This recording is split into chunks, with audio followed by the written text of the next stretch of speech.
Mongol वंश का था।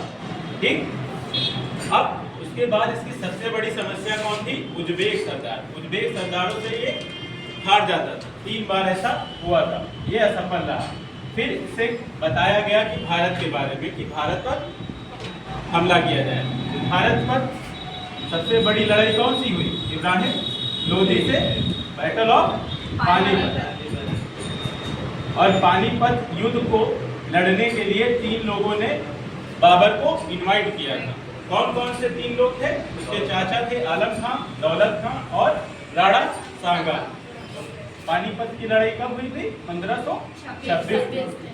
बाबर वर्सेस इब्राहिम लोदी। ठीक है, और यहाँ पर क्या होता है?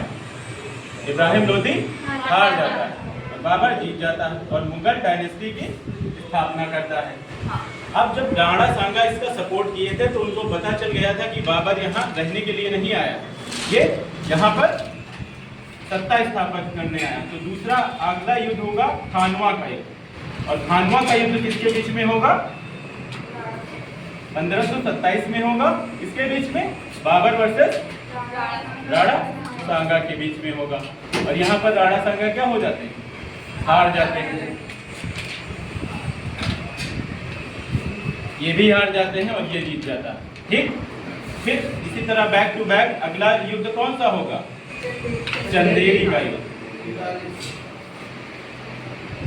1528।